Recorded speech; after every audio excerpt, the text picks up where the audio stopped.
If you wish to support the channel on Patreon, please follow the links below and be sure to click the bell so you don't miss any of my videos.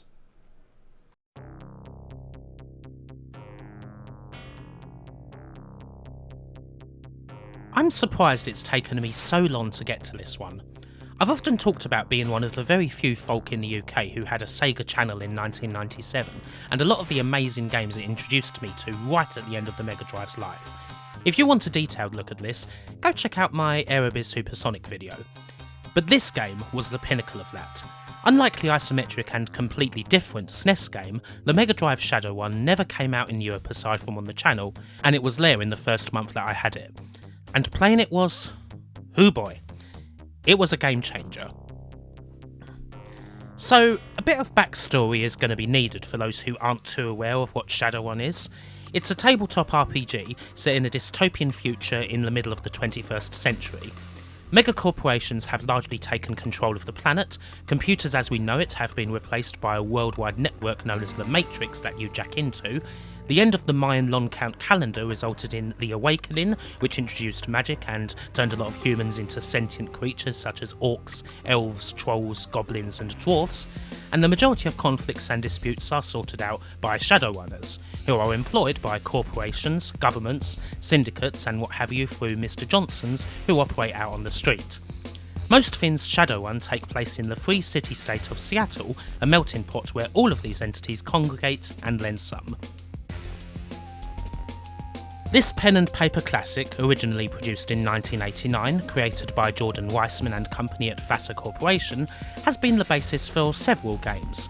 The aforementioned isometric SNES RPG by Beam Software beat this game by about a year.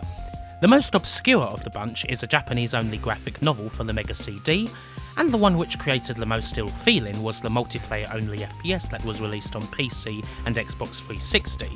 As we all know by now, when a lot of people love a good RPG or strategy game or something along those lines, they don't much care for it being turned into a shooter. Almost as a response to this, Harebrained Schemes, a new company founded by Weissman, launched a Kickstarter in 2012 to bring Shadowrun video games back as they should be. $1.8 million was raised, and the result of this has been 3 games, the initial Shadowrun Returns, and the hugely praised Shadowrun Dragonfall and Shadowrun Hong Kong. Material has been made to link these games back to the initial 16-bit efforts. Oh, there was also a multiplayer tactical game called Boston Lockdown that also sought crowdfunding, although it didn't make a whole lot of waves. As for the Mega Drive game, well, that was released in 1994 by one of Sega's primary independent studios, Blue Sky, who were primarily known for the hugely successful Jurassic Park game, would later do Vector Man, and would have done the Mega Drive Aladdin if Sega hadn't spread them way too thin. It's often combined with the SNES game in overviews, but they are completely different entities. A different company altogether developed the SNES game, which is also completely different. Now, I may occasionally refer back to the SNES game to see points where the games especially differ, as they are both RPGs, but both games certainly do have merit. Anyway, you play as Joshua. In the beginning, you can choose if he's either a samurai, a decker, or a gator shaman. Shamans are the most unique choice here. They're the only class who can perform magic, which is a pretty large part of the game. However, I normally choose Decker to get a head start on getting into the Matrix. Samurai is the combat-driven class, though really there's not much difference between it and Decker. You can easily be proficient in both combat and hacking, while a shaman really shouldn't go into the Matrix. The cyber upgrades required ruin their all-important essence stat. So Joshua comes to Seattle because his brother Michael was killed in an ambush close by while on a run. He arrives in the Redmond Barrens, an utterly desolate place, with a single piece of info, the name of the motel where he used to stay. And it's automatically a stopgap because the guy in charge isn't giving you Michael's stuff until he gets his back rent. So is there some sort of plot-specific quest you've got to do in order to get a convenient sum of nuyen for the stuff? No. Old Stoker simply tells you to go find a job, and gives you the location of a Johnson. Other than that, you're on your own. And so this is what you do for most of the game. You take ones. In the beginning they're very easy, usually courier or quick escort missions for peanuts, all localised in Redmond until you get enough cash to pay Stoker. Ones, and what you do in them, are the main way that you'll make nuyen in the game, and they're also the main way that you make karma, which you can then use at a motel to improve your attributes. Unlike the SNES Shadowrun, where you don't exactly do much running that isn't plot specific, the MD game makes one in its core, and highly lucrative to boot. We'll get to the Matrix eventually, but in the right system and through downloading the right files, it's possible to make tens of thousands of nuyen on a single run, and that's not just your fee. Late in the game, you'll also take on a whole load of corporate ones, sneaking into buildings, eluding security and finding either a package or an employee who wishes to change his career. There are 5 corporations you can run against in the game. From easy to hard, they're Lone Star, Fuchi, Ares, Mitsuhama, and Renwaku. The last of these, Renwaku, is a mother. 6 floors, majors, guards, strike teams, hellhounds, cameras, no security terminals until the upper floors. It's a beast, but so very lucrative. You can get things that will help on these ones. Security passes, which are basically essential, a maglock passkey and electronics kit for getting through doors, and if all else fails, well, a handful of frag grenades to blow doors open at the cost of setting off the alarm and likely being killed by a horde of goons unless you've got good combat skills. It's a challenge, but it's worth it. Mega corporations play a pretty big role in Mega Drive Shadowrun. Whereas they were largely in the background of the SNES game, the MD game puts them front and centre in the game's plot. It's pretty clear that they run the entire show, especially as you continue to dig through the game. Which leads you to the place where you will be doing the most digging, and the best thing about the game. Essentially, the game within the game. The Matrix. Again, the Matrix in the SNES game was certainly there, but it was a little simplified. It was kind of like Minesweeper. This Matrix, that's a whole different story. The Matrix is a long battle through often huge, complex networks. In the late game, it requires serious skill, serious programs, and a serious deck. You can spend hundreds of thousands of nuyen on the deck seriously, upgrading its reflexes, downloading all sorts of different programs for attacking, mask and sensing, all sorts. You will face multiple ice through your journey. A lot of them are pretty simple and can even be bypassed with a single use of the Deception program. Others are less so, in particular the Black Ice. If you lose combat to one of these, you die in real life. And even that is nothing compared to the worst of them all, the Tar Pit. These babies aren't immediately visible, instead they appear when you least expect it the moment a program fails. And then they delete it from your deck. That attack program that you spent so much money upgrading, it's gone. Completely. The Matrix can be punishing if you screw up, and there's no indication that a tar pit's around unless you've analysed the ice beforehand. So it is worth keeping some crappy low-level programs that are guaranteed to fail on the deck, simply to test the waters. Much better to lose a level 1 smoke than a level 9 attack. Believe me, I've been there, and when it happens, well, hopefully the save you have to reload isn't too far back. The Matrix can be tough, but the rewards are exceptional. In the data stores you can download files to your deck that hopefully can be sold at a high price to a fixer in downtown Seattle, which is how you make lots of extra money on Matrix ones. You can also uncover important bits of info for your notebook that adds to the story, as well as help you complete one of the game's major side quests. In corporate systems you can go into slave modules and turn off maglocks, or security cameras and what have you. This will greatly help on corporate ones. The same applies for getting all the way to the CPU and crashing the system, or, if you're in a spot of bother, get into it and cancelling any alerts that may be blaring out. There's so much good in the Matrix, and you'll spend a ton of game time there. It is one of the best secondary additions to any game ever, almost as important as the core game itself. A stroke of genius. And of course, you don't necessarily have to do all of this alone. You can hire fellow Shadowrunners for your journey.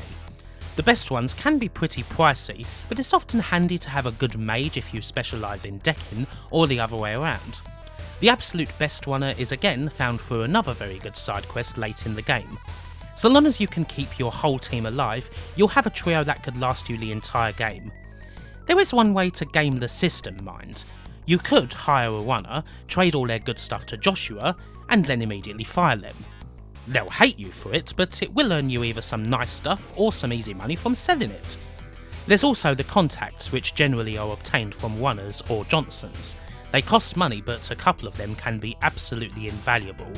It's almost impossible to judge the benefits that come from, say, Sharky's ability to swiftly take you to the Amerindian lands, which is otherwise a complete pain in the arse to get to. That's just one example. And then there's the late game choice of which crime family you want to associate with. Mafia or Yakuza.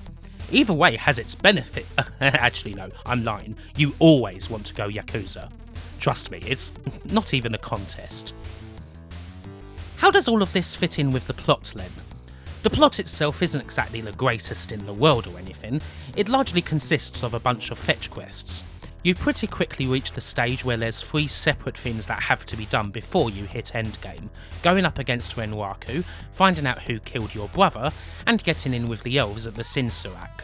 These largely can be done in whatever order you wish, but it is all pretty fetch questy. Now this isn't a big problem with the game, because it is action RPG style in that all combat takes place in the open world, and it does move at a pretty good pace. And it helps that it's seriously immersive.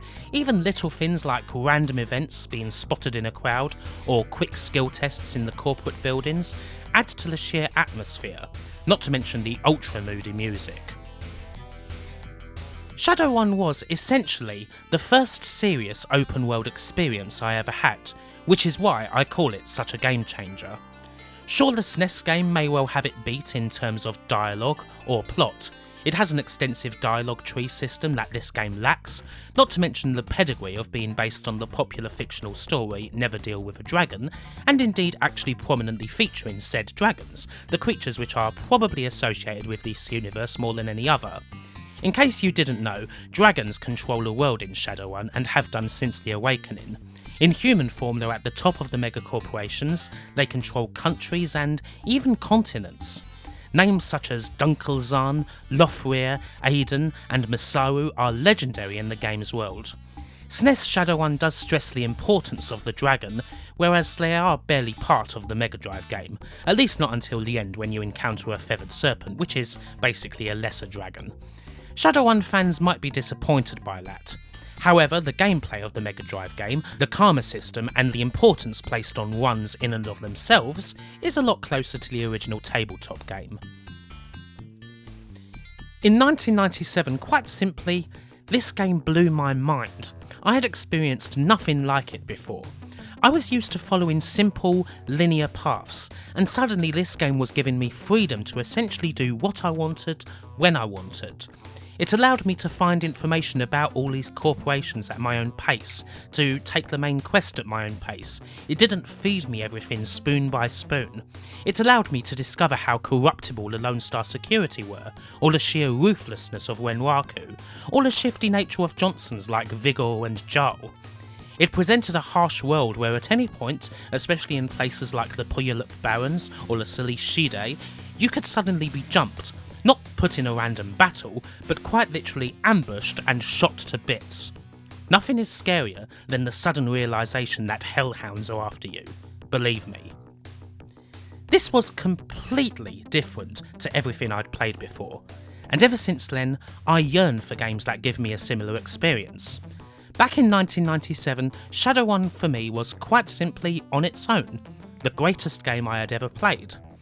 Sure, it got superseded soon enough.